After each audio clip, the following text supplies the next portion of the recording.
We are delighted to announce that the Neurodivergent Experience has partnered with RTN Mental Health Solutions. With up to a 5-year waiting list for autism and ADHD assessments via the NHS, and that's even if you get a referral from your GP, getting an assessment in the UK has never been harder. So if you're like me and can't wait anymore, going private may be the best option for you. RTN offers online assessments for kids aged 6 right up to adults, with prices starting at £900. To make it more accessible, RTN can offer payment plans up to 5 months. You can access their remote services from the comfort of your home anywhere in the UK, and RTN offers group and one-to-one counselling, a private route to access ADHD medication following the assessment, and will even fight for you if your GP doesn't accept the results. So if you live in the UK and can't wait to get an assessment, go to www.rtnmentalhealthsolutions.com and use the discount code RTN23, making it even more affordable for all of our listeners to get an autism and ADHD assessment. Hello, and welcome to the Neurodivergent Experience.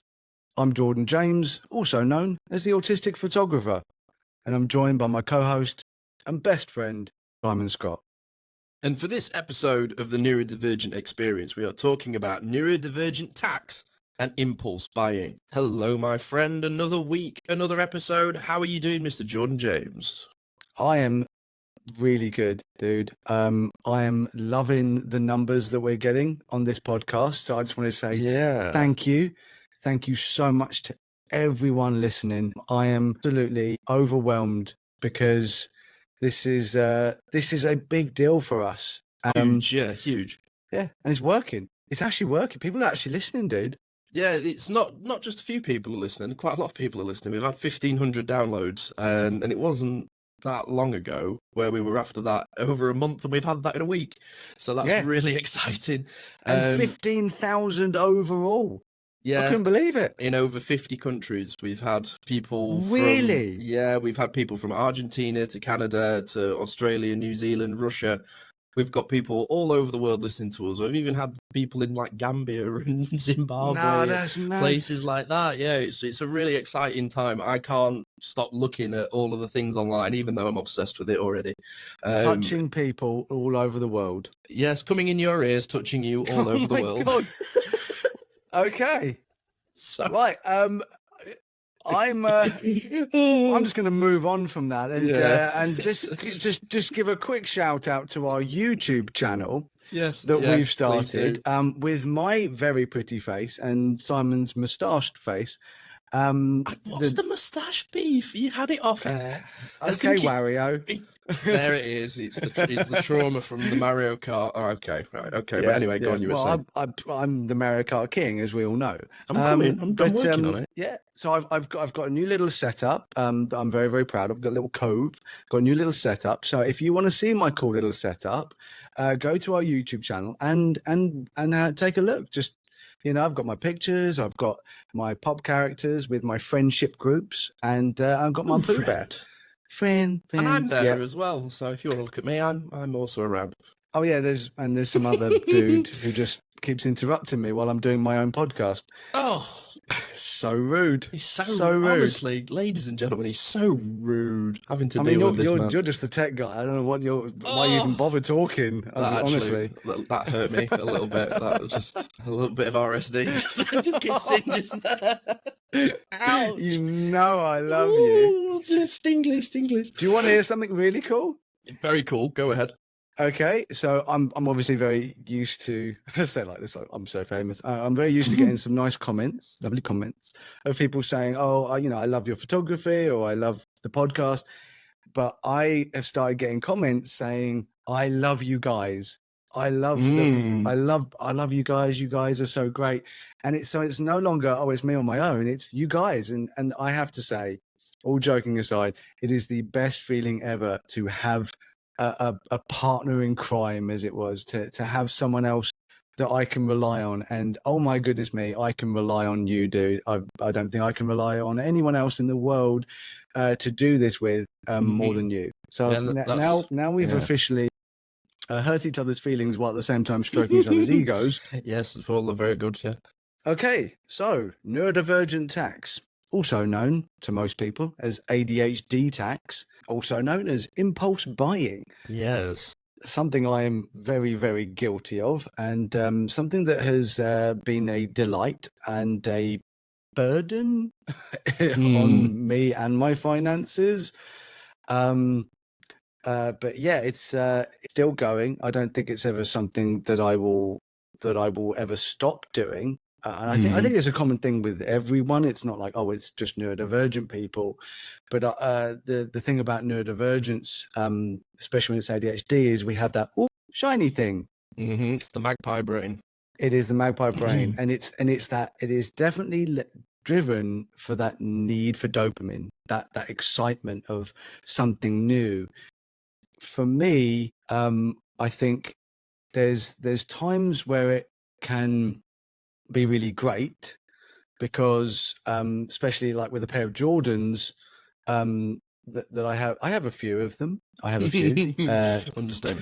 Yeah, in my cupboard. But yeah, so with the Jordans, if you don't buy some of them straight away, once they're gone, they're gone. Yeah, it's one and done. It's if you don't buy them now, you ain't ever gonna get them. Yeah, That's it's just kinda how something it Nike works. do. It's a way, that's why like certain Jordans, people will literally queue up for days, literally days. They'll just queue up and they'll travel miles. I've been that guy that's been on the phone waiting till midnight for the app to click in, and I've refreshed the app.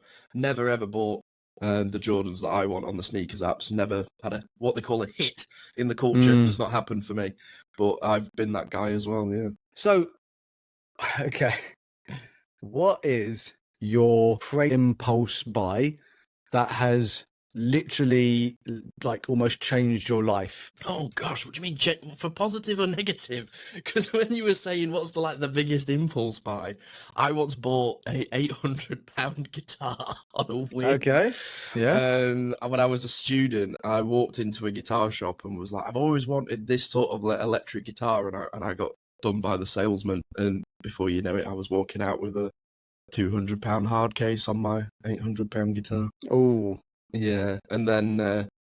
It's kind of just, don't get me wrong, I play guitar. I like playing guitar. It's not very often that I play guitar because it doesn't really come into my focus. So I have a very expensive electric guitar and I don't think I've ever plugged it in. okay. Right, so mine is way more expensive. Okay, right, Mr. Billy showing off. No. Right, This is not in a good way. Oh, right, okay. We'll start off with the fun ones. So this is the perfect example of like impulse buying where it does and doesn't work out for you. So my impulse buy, Milo, my very, very large sheepadoodle dog. Oh, right, that is an impulse buy. He was an impulse buy. So I have a little dog named Dolly. He's a Yukon Bichon Frise Yorkie. And he was perfect. Like he fit into our little family perfect.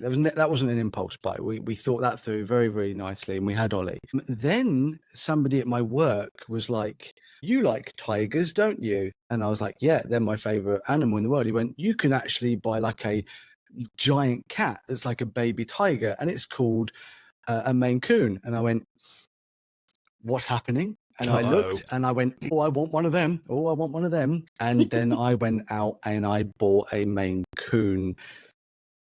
And he's a big boy. He's a big cat. He's a big boy. Very, very big cat. But then I was like, yeah, we got a dog, we got a cat.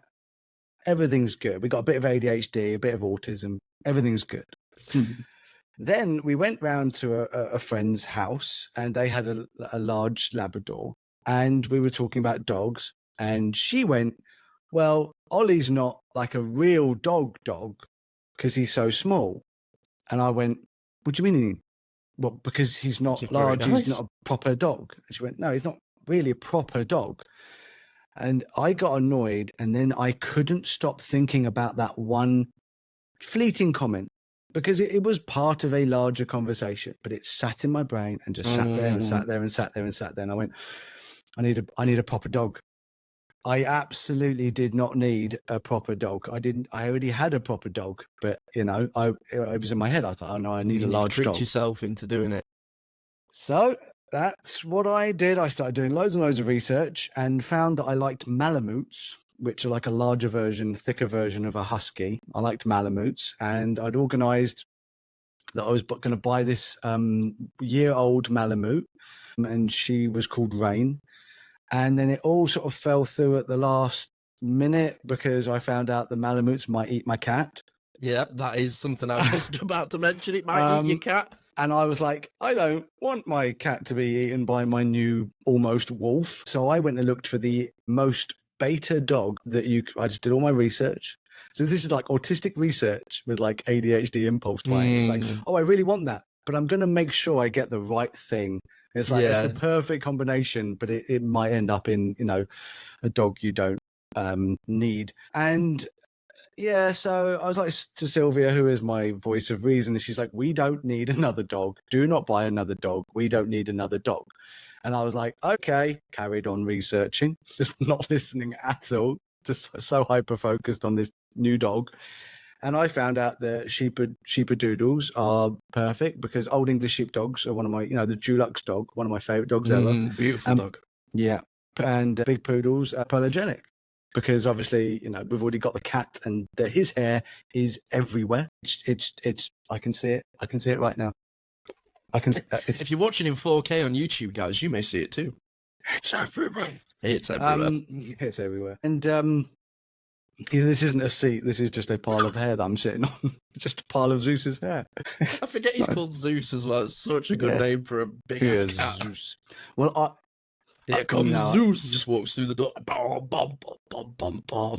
So yeah, I actually just did a bit of research, and to be fair, if it hadn't been for this very serendipitous thing, we would never have got Milo, and I'd have probably just got over it and just moved on with my life and forgot about that comment, which is the only reason I went and bought a big dog. Yeah. And unfortunately, because we do love Milo, don't get me wrong, we love Milo, but, it was a crazy buy. There were puppies for sale just down the road from me at the time I was looking, and they were for sale. And I was like, that's the weirdest thing in the world ever, that a sheepadoodle, which is a totally random dog and not a particularly popular dog in this country, they were for sale just literally 20 minutes down the road from my house. And I was like, this is all coming together. If you believe in it, it's fate. I just thought this is this is fortunate for me. You've hit on something that I was actually going to bring up. Coincidence can trigger my impulse buy so much. Because I know a lot of people talk about positive mentality and thinking things into existence. A lot of people around me seem to think that. I don't know. I'm very skeptical. I'm a very cynical person in my nature, and I get like that where suddenly I go, there's something that I think I'm interested in, and then I see it everywhere. It's like I came back from America, right? This sums me up as an impulse person, right? I've got a little car. I've got a little hatchback. I've had it for 3 years. I've nearly paid it off.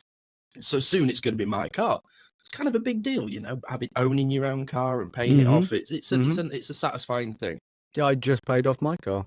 For months, so you will get this more than anybody, right? So for months, I've been going, no, I don't need a new car. I could have this car 10 years. I could run this car into the ground.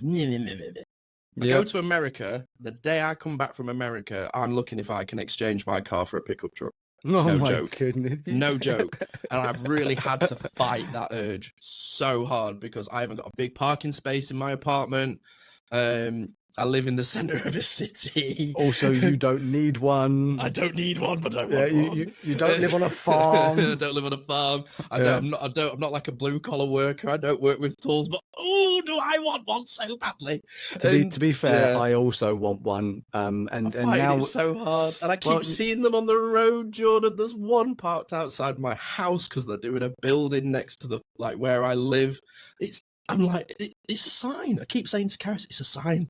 The world wants me to have a pickup truck. It's such a bad excuse. I know, but that's the thing, is it's the justifying it to yourself that I find is the bit that kills me. Oh, Is yes. I can find excuses. I can find reasons as to why, and it's because I do the hyper-focus research. I justify it to myself. Yeah. I research and research and research and go, no, I'm going to get this. But you made a really good point, which was the comments. I remember I was getting into Yu-Gi-Oh cards, and my ex-girlfriend was like, well, you're a grown man. You shouldn't really be playing with toys. I'm only going to play with toys now. That was literally like the response of kind of how I went with it, is as soon as we broke up, I went, that's it. I'm getting into these cards. And for those that are watching on camera, I'll just scoot off to the left. Oh, this big box. Oh, right, okay. So here is a box of £1,000 worth of shiny cardboard. What? Yeah, we talked about this before. See, I've got Yeah. a shelf of like nearly 1,000, well, probably about over £1,000 worth of He-Man figures. Oh God, that was heavy. But at least I can see my He-Man figures. They're on display in my living room, much to the disappointment of my very, very beautiful wife. See, all of my best I'm very ones are in a lucky. beautiful book. I have a really nice book with all the best ones in. They're all my classic ones. They're the ones that I've paid 3 figures for. But Jordan, I went to an event. This was the whole thing I was building up to. I was like, no, I'm going to play this game. I'm going to learn the rules. I'm going to go online. I got really good at the online version. Went into the card meeting, sat opposite a guy and went, if I want to do this properly, commit to it, this is my life. This is the only thing I spend money on. I watch the card market like the stock market. This is my life. And I tapped out. Instantly, I went to the event once, waited, worked on it for a year to build up to go to this event. As soon as I walked through the door, I went, no, I don't want to do this anymore. It's way too much money. Even though I'd already spent north of £1,000. Yeah, and see, now I've just got these cards that I'm like, I could sell, but I might get back into it. I never know. And now they're just in my sell house. them. Now Sell they're them. just in my house. Sell them and buy Jordans. Well, they're in the other box. Yeah. One pair. Well, I'll tell a lie. I've got 2 pairs of Jordans, but one of them was an Amateur. impulse buy because they brought out a pair of Jordan 5s, and the specific model was a model that incorporated 3 classic styles in it. Do I like them? Not really. Will I wear them? Not really. But did I buy them because I was like, one day I'm going to flip these and I'm going to make loads of money, and then everyone will be like, we should have listened to Sai. And that's the only reason I have them, is I'm waiting for that moment of like going, told you so. And that's quite sad, really. That's why I keep buying pop characters. Well, that's why I keep telling myself that one day they'll be worth it, and then I take them out of the box and they're worth a lot less. Worth a lot less, yeah. So I decided that I was going to buy Milo, and then I was trying to entice Sylvia, trying to change her mind, as I do, the manipulative git that I am, to get my own way. And I was like, oh, you can name him. And she was like, I don't want to name him. And I was like, but you can name the cute dog. And I know Sylvia. You can be involved.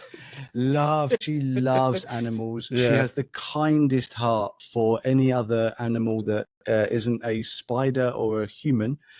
And I just got home and she was mad. She was very angry at me. And I was like, look, just come with me. We're just going to have a look at the puppies. I said, I'm not going to buy one. We're just going to have a look. And she's like, you're going to buy one. And I was like, no. Your wife knows you very well. We're just going to have a look. And I was like, okay. She's like, you can go on your own. I'm not coming with you. And I was like, okay, kids, why don't we all go and have a look? And the kids are like, oh yeah, don't cool. Bring the kids into this. Oh, God, yeah. Just the kids, man. Just the kids. And I was like, oh, it's a family dog. It's a family dog. Because Ollie is definitely my dog. And it's a family dog. This one's for the family. And we all get in the car, and then Sylvia she's like, no, I'm going to come with you because I need to make sure that you don't buy this dog. Moderate. Yeah. And I'm like, okay. Got her in the car. Yeah, this is all going to plan. We got there. There's just all these cutest little puppies. And that's the danger zone. Never go see puppies. And you're leaving with one. Sylvia's stoic face of, you are not buying this too. And then she just went, well, if you're going to have one, have this one. Got it. Because I picked up one. I was like, this is the one. And so I'm fully blaming everything that happened after this on Sylvia. So I had the dog. And then Sylvia's like, oh, I like this one. He's a lot quieter than the others. Little did we know, he was definitely faking it. Yeah, He was just resting. I mean, what it was, he was so hyperactive that he was just knackered and sitting in the corner because he was the most energetic. He was Sparko because yeah, he missed all the fun. He'd already been tucking out. Oh God, yeah. Dear, we did not know what we were getting ourselves into. So I had the correct one, and Sylvia chose the wrong one. You know, it happens a lot. I mean, she chose me. What can I say? she doesn't make great decisions when it comes to choosing. And so that was it. I'd got her hook, line, and sinker, and off we went with our new dog. I was like, yes. So we get home, and yeah, it wasn't long before he broke his hip because he's he's so hyperactive. He's so nuts that he would just run around everywhere. And I was getting ready to take him on a walk, and he literally went under my feet, knocked me. I lost balance, stepped back, and I stepped on him, who was just underneath. And it was that cry. I will never forget it. And awful. I immediately, because I had like big walking boots on, I was like, oh my God. You just want to say sorry to them, don't you? You just like, just accept my apology, please. And do you know what the worst thing, Simon, and this is why this was the most expensive mistake that I have ever made, of course blaming Sylvia, is I had told her, because she had sorted out we have different jobs in the house. We're a partnership. I pay some bills, she pays other bills. I sort some things out, she sorts other things out. We work really well as a team. So she got Ollie's insurance, you know, pet insurance. So I was like, can you sort Milo's pet insurance out? And she's like, yeah, I'll get on that. And then I stamped on my dog accidentally, and she hadn't got it yet. Crikey. £3,500 later, not even 1-year-old dog he was up and running. He was up and running. Oh, gosh. He was all right. You know, surgery, rehabilitation. Luckily, he was that young as well, though. You know, helping him, yeah. But it absolutely like changed that dog. Like he's scared. Yeah. He's scared of everything.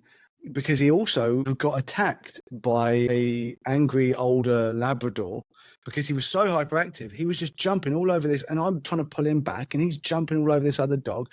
And the guy was like, no, he's old, he's fine. And this other dog went, no, I'm not. And he went nuts. And I'm like, I don't blame you, because Milo was so over the top. He's the best he's ever been. He's finally put on weight.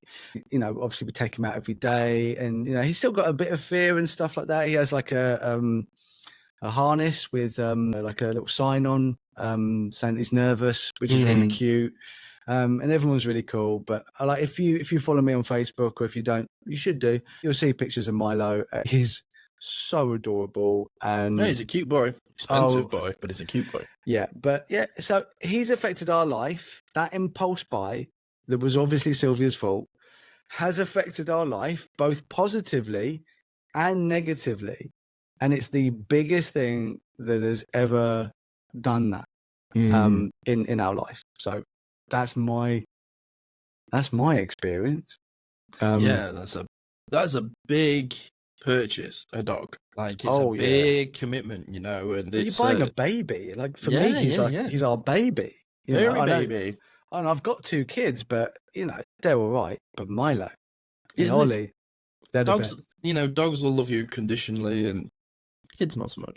My kid, if anyone listened to the Sophie episode, it doesn't sound like she loves me. Oh, she does. She does. No. I know. It's a great episode, though. If you haven't listened to it, go and listen back to it. I learned a lot. Just being sat in the corner, trying not to cough my guts up. That was a fun one. So impulse buying. Do you know, it's funny. I'm good with it. I used to be bad with it, but I'm good with it. The thing where I used to be bad with impulse buying was FOMO. Of like, when I was at university, if everyone was going on a night out and I didn't have money, I would still find a way to go, even if I didn't have the money. So I used to find with impulse buying, I used to not be able to say no with stuff. Little things that then would add up, and then before you know it, I've maxed my overdraft out, which happened to a lot of people I know at university. There was one guy that I lived with who basically spent most of his grant in the first week on a Gucci coat. That great impulse buy. He was a very neurospicy boy. But no, I think about like when it comes to impulse buying, I'm really reserved from where I used to be. Buying Milo, now that is something I can see myself doing, because in a previous relationship, that is something that I did. In that they, during COVID, were like, we should get a dog. I didn't want to, and then it happened without my say. So I kind of ended up with a dog, and then when the relationship ended, they took the dog with them. But yeah, so that was weird. But my research is the thing that does me. But I find, when we've talked about it previously, putting things in your shopping cart can be a really big help with impulse buying, because at the moment I'm looking at my computer and I have a folder which is called Things I Like, and it's full of links with items in shopping carts on websites. I have 9 pairs of Jordans in my Nike app. 9? Not yeah. Is there even that many on the page? Like, I don't know if there's that many Jordans on Nike's app, is there? I thought you were going to go, is that all? Because I'm quite impressed with myself that it's only 9. I actually bought the new Jason Tatum. Shout out to Jason Tatum. Oh, the 2s. I like those. Yeah. Hold on. Anyone looking? Shout out to Jason Tatum. This is my Jason Tatum pop character. Yeah, it's great. He just sits there. I know. It's also the finals as well. I'm really enjoying watching the finals. Let's not get distracted by that, though. Crikey. No. So yeah, I bought the new Jordan Tatums. Didn't really like them, to be honest. Just it wasn't the style. Just didn't really like the color. It didn't quite look as it did in the picture. So I sent them back. So I'm capable of like making rational decisions because I went to America and I bought a pair of LeBrons and also a pair of Damon Lillards. There's an also in there. Yeah. So I bought 2 pairs of trainers in the US, and I bought Sylvia. And see, this is the problem with trainers, because this is probably our biggest issue as a couple. That we are obsessed with clothes. We're obsessed with clothes, particularly trainers. But hoodies, t-shirts. Not so much jeans. I've got a lot of jeans. I but love I'm not my obsessed. wardrobe. I like to have a really nice wardrobe. So I found this a lot with like people that were into things, because you can link a lot of these purchases to like an overall special interest. And but a lot of them are just like, so you can have a special interest in something, or even a passing interest, and there's that shiny thing, and then you just go and buy it. And particularly for me, it's definitely trainers and hoodies and t-shirts. And literally this morning, I turned on the Celtics game and I'm watching it, and everyone on the bench, don't worry, I won't spoil it. Everyone on the bench has t-shirts that are saying different, right? And I'm like, I want one. I want one. one. I do that. And then I'll research it to death, and I'll be like, I'm getting one. I'm getting one. I barely watched the second quarter because I was trying to find one to buy it, realizing that you could only actually buy them in America, realizing even worse that I could have bought one in America while I was in America, because the sports store that I found was literally on the way to the airport. And now I'm like, but I hate that when that happens. I've got a Jason Tatum Jordan t-shirt. I've got a Jason Tatum Jordan jersey. I've got 3 Boston Celtic hoodies and a Jason Tatum pop character. Man likes the Celtics. Man likes Jason Tatum. He's a great player. No, do you know what? Man likes Jaylen Brown. Unbelievable. But let's not get distracted by basketball, which is just the threat of this podcast at all times. Because now this will eventually become basketball podcast. Yeah, it'll get that way. If JJ Redick goes to the Lakers, we'll just take over. We'll fill the space. But one of the things that you've mentioned that I do is, for me, if I allowed myself to, I think I would go really over the top with it, is golf clubs and golf shoes. Now, yeah, I had that. I had that when I was into golf. I didn't buy a new pair of golf clubs for 15 years. Oh, well done. The same golf shoes for 10 years. Oh, wow. I've now got 3 pairs of golf shoes in the space of 9 months. Okay. And I completely redid my kit. So I got all new irons, I bought a new putter, I bought a new driver, and I got a 3 wood for my birthday. And then I bought a 5 wood. I completely redid my kit. Now, there's nothing wrong with that, though, dude. But no, absolutely nothing wrong at all. Totally fine. but it's what comes afterwards. Oh, Is okay. that now that I've allowed myself to buy that thing after such a long time, I've got a taste for it. In that Ooh. I've bought all these clubs over the past couple of years. It's not been like in the past 6 to 9 months. It's been over a couple of years. But now I'm like, well, it took me 15 years to buy a new 3-wood, and I played slightly off with that one today. Walked past the pro shop and I'm like picking up clubs, and I never would have done that.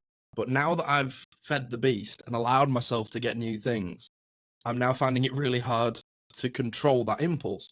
So I've gone from such an extreme, that big swing, of going, I'm not allowed that. I'm not going to do that. No, that's not what we spend our money on. To now trying to convince myself. I've gone from being so extreme of going, no, we don't do that. We don't need that. We can be happy with what we've got. And as soon as I allow myself to buy that thing, I then have to go the other way. Of going, no, we've got enough. We don't need any more. And it's like, no, I want more. But no, it's fine. Chill out. So it's gone from convincing myself in opposite directions. Do you find you do that? It's like, did you take a while to buy your first pair of Jordans, and then that was it? The floodgates opened, or? Yeah, I mean, for me with clothes, it can literally be influenced by, like, I'm watching a TV show, and I'll Right. be like, okay, so I love the TV show Blackish. Sylvia and I, big fans of it. I thought it was a great TV show, but particularly the fashion. And I love his, the main character and his sons. Actually, his sons' hoodies were nicer, weirdly enough, in the end. But it was just shows like my mental age. It's like, I want to wear kids' clothes. And it's like, and I just was like, oh, I really like that. I really like that. I really like that. But the first time we were watching it, first time around, I didn't have the money to buy Jordans. I didn't have the money to buy, nice clothes. Even we'd buy, dare I say it, Primark. Morally speaking, that's not great. Affordability, great, yeah. So I'd buy a lot of clothes in Primark. I'd always wait for the H&M sales. I was a big H&M sales guy. Oh, I'm still a big sales guy. I only buy stuff if it's in a sale, really, to be honest. And it wasn't until, like, now I have a better job and I got a promotion. I'd love to say it's because I'm, like, making money from Facebook. I don't. I don't make money from Facebook. I make money from my job, which is a very, very good job, and it pays well. And my kids are a lot older. My bills are less. My mortgage is pretty good, man. Because obviously I bought my house a long time ago because I'm so old. So old. So old. He actually got it in Sylvia's dowry. That's how old he is. Yeah, that is how that worked. Damn, dude. Sorry. Yeah. Sorry. So I rode my dinosaur here, and checked out my house. Banged on the window, shouting Wilma, and and so I bought my house for 50p, and it's been good ever since. So yeah, all seriousness, yeah. So my bills are less, the pay is more, and I'm like, I've got some actual money left at the end of the month because adult money. And that was also the bad thing, because my promotion brought like a big pay rise, and then suddenly my kids, my bills dropped and I got a pay rise, and suddenly I was like, oh my God, I've actually got money. And I just went mad. I was like, oh, this is like the first time I've ever actually had money to spend on myself, that I didn't have to save for like 3 months just to buy a t-shirt, because we absolutely struggled for a long time. I lived in my overdraft, man, because most of my 20s. Because my impulse buying when I was, that's a really good point, actually. I didn't even think about this, man. My impulse buying when the kids were younger was the kids. I mean, I bought them toys and No. I had to buy the kids. I didn't want them. I impulse buy. I bought Simon for like some trader down a dark alley said this child, it's nice how humor is really coming through on this podcast. It's a boy for sale, slightly broken, maybe has ADHD. Won't sit down. Simon was so hyper, like literally the guy who was selling him to me, just had him on like a string, like a helium balloon. I'll pay Like, you. I'll pay you. Take him off me. He had to bring him down from the ceiling. So yeah, I've got a couple of feral children that I bought. No, yeah, absolutely, you're right. I bought a lot of toys. They were for my kids, possibly. I mean, they were the ones that I wanted. Like I bought Simon an entire set of Hot Wheels with all the tracks. Sensational dad work there. I was I mean, yeah, I've had my issues, but I was the most fun dad. Like out of all the dads, and Sophie was saying this as well, I was fun. We've always had fun, and I was always buying stuff, and I was buying, video games, and I always wanted not necessarily the latest things because we couldn't afford the latest things, but secondhand versions of the one before the latest thing. But they always had the things that I wanted them to have, because I never wanted them to miss out. So any spare money I actually had ended up, and my kids will tell you, like, they don't remember us struggling. They don't remember us struggling, but I remember struggling. Sylvia remembers struggling, but my kids never remember struggling, and that means I did it. I did it right. Because I spent my money on them, and they're not spoiled. They both work. Simon's just got a new job. Sophie's working. She's doing gardening. If anyone's interested, Sophie's great at gardening. She lives in the Cornwall area. They're both. Simon went to uni. He's got a degree. Sophie went to uni. They're both great. It didn't ruin them. It didn't ruin them. But I just wanted them to have everything. Because, that was my existence, man. My kids were my reason for being and working. No, I totally get it. It's I've had a similar upbringing in the sense that, like, I never acknowledged my parents struggling, even though both of them have impulse buying tendencies. It's like my dad researched a car for about 3 years, and it got to the point where my mum was like, "Oh, Tim, just get it." Like, that's how my dad does it. He works my mum down. He'll go, "Look at this thing," and he'll look at it for so long that eventually he'll almost, like, my mum will go, "Oh, just get it." He's like, "Right, that's it. I've got clearance. I'm going to go and do it now." And he just does. But growing up, my mum used to have things that she used to collect, and she'd go through periods of really liking things, but at no point did it ever affect me, or did I ever feel like I was missing out. I was the kind of kid that never really asked for anything. I was always just really happy with what I got. But as I've gotten older, I've kind of really kept that mentality. It's like, anytime I ever buy anything, I'm more impressed on the money I've saved sometimes than what I've bought. It's like, when I, like you, really like my clothes, and I'm of the school of thought of going, why would I spend £100 in Primark when I can just buy one thing for £100 and look after it for 5 years? Yeah, that's how I've always been with stuff. Like, I have stuff until I can no longer basically wear it. So I only have 2 hoodies.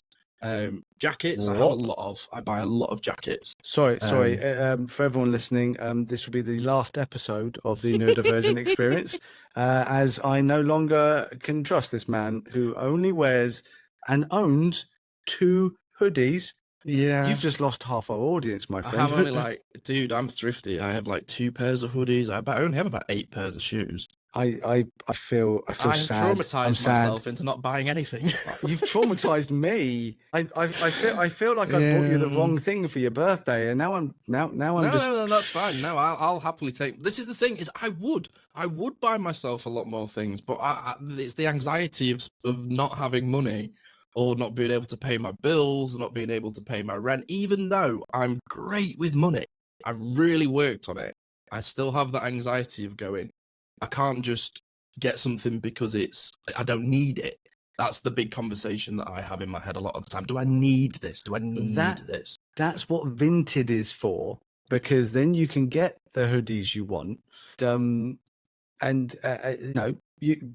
Better for the environment, better that it doesn't end up in a landfill, better that you didn't buy something new. 2, you're actually helping someone else out, because if you're selling stuff on Vinted, you probably need money. So you're helping someone who needs some money. It's true. And also, you get a bargain. I mean, I've bought so many things on Vinted. So I've got some like really nice designer outfits. Like your Kenzo jumper's great. I love that jumper. I've got 3 Kenzo jumpers. All Ooh. 3 of them cost half of what one brand new Kenzo jumper. And See, they're all real. None of them are that's what fake. gets me. That's the They're bit crazy that I cheap. get a tingle about. Is I went to a warehouse in Manchester where they had last season's Stussy collection just on sale. And I got a hoodie for myself. I got a hoodie for Karis, and I bought myself a shirt that I really wanted last year. And if I'd bought those 3 clothes last year, it would have cost me £550. Whoa. But I got them for £270. Nice. Now, for me, I'm like, basically free. And compared to what I could have paid, it's basically free. I've got it half price. And that's the bit that convinces me to spend money. If you'd said to me, go and spend £275 or whatever on 3 items of clothes, my instant reaction, whoa, oof, that's a lot of money on just 3 items of clothes. Like, but, and I'd have to really justify it to myself. But if those items are in a sale, no justification. If anything, you need to convince me not to buy them. Yeah, because I'm always looking at the number that I didn't spend rather than the number that I did. Exactly. Absolutely. And that is like choosing to be like blind to the truth and just like lying to yourself like, oh yeah, no, I'm really great. And no, you're absolutely right. I mean, I very rarely will go, there's a pair of Jordans, I really want them, and take my £140. I've done that maybe twice. I've paid full price for a pair of Jordans. I have a lot of Jordans. Absolutely. And only twice, maybe 3 times have I actually paid full price, because I was afraid. Because what I do is I look at them, I go, yeah, I want them. I'll put them in my basket, and then I'll just keep an eye on them. So, and if I really want them, until they drop price, and I'm waiting for that thing that we always, members of my Nike app always get 25% off. There's one right at the moment. I had 9 things in my basket, and all of a sudden the price just went crash. And I was like, I'm saving myself £1,000, but I'm spending 2. That's the trouble. I'm like, yeah, but do you know what? I haven't fallen for it this time. I nearly bought myself a Celtics tracksuit, and Sophia went, "No, do not buy that. It's ugly." So and I was funny. like, "But yeah, but it is that, like, dude, like, we're so on the same level with this. But like, you seem to be like you've got more of a handle on it. If you if I had more money, would I have more of a handle on it? Because this is the thing, is like, it's only been in like the past like 4 years that I've made decent money. And it's not a case of I make a lot of money. I do okay, but I don't make a lot of money, but I'm good with what I've got. It's like, I don't have a credit card. I don't have any debt other than my student debt. I'm really, really good with it. But I know a lot of guys that are like, my mum uses the phrase fur coat, no knickers. Well, I've got friends that have got, BMWs and posh can't coats. afford the fuel. Right, exactly. And you go, I love your BMW that's sat on the drive, that's only had 20 miles on the tank for the past 2 years. Like, that's kind of how I always think about it, is I go, driving an Audi won't make me feel better. It's like, I read a book recently called The Psychology of Money, which kind of helped me with this, where the guy who was talking about it, he says, I grew up in LA, and he said the 90% of people that drive Ferraris are valets. He goes, whoa, yeah. He goes, every time you see a guy in a Ferrari, you aren't looking at the car and going, I want that car. You're never looking at the guy who's driving the car going, oh, I wish that was me. You're looking at the car. He says, so if you're not interested, it's not worth it. It's an interesting one. I find like the psychology of money really interesting, because I'm terrified of not having money, and I also get anxiety about not making enough money. I just have a lot of anxiety, Jordan. This is basically what I'm trying to say. Yeah.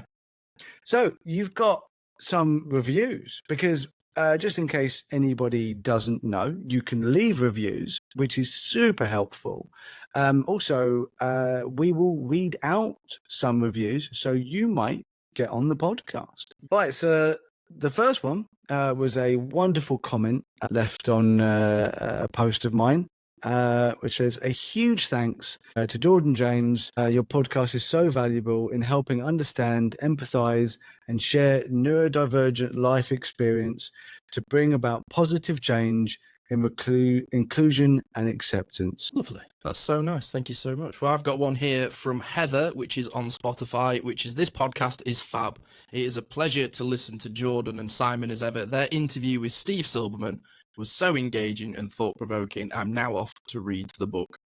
Love that. Well, Steve's book is absolutely incredible. and changed both mine and Jordan's lives. So please go and read it. And if you haven't listened to that episode with Steve, please go and listen to The Legacy of Autism with us. It was a great interview. I love listening back to that one.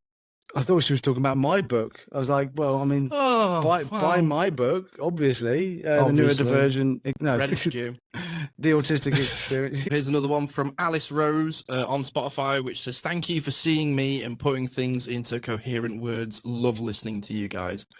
It's really nice. All these lovely little reviews. Do you want a fun little fact, Jordan? Did you know that we were in the top 10 in Slovakia this week? On what? On Apple. No, I mean, like, for what? For the podcast. Apple Podcast. What? I forgot we're doing a podcast. We're in a podcast. I just thought, like, just you and I, our friendship. We made top 10 friendship list. No, Slovakia. We are in the top 10 on Apple Podcasts, which is really cool. So shout out to people who are in Slovakia. Great review here. Love you guys. Heart. Yeah, we'll end on that. What a great one. Perfect. But no, if you're listening to this, guys, thank you so much for tuning in with us every single week. And again, send us in some reviews, send us in some comments. We'll definitely read them. If there's anything that you have questions about that you want to read us into the show, something that we're considering doing as well. So send in some questions, send in your comments, send in your thoughts, leave a review. Send in your hoodies. Send in your money, your bank account. No, I'm joking. PayPal, direct checks in the post. No. So yeah, so thank you so much for once again tuning in to the Neurodivergent Experience and listening with us. As always, it is a pleasure to talk to you. And if you found reassurance or a bit of acceptance or a bit of knowledge from this episode, then we're really glad you found us and that we've done it for you. So as always, for the lovely listening people, say goodbye, Jordan. Bye, Jordan. Bye. Bye, everybody.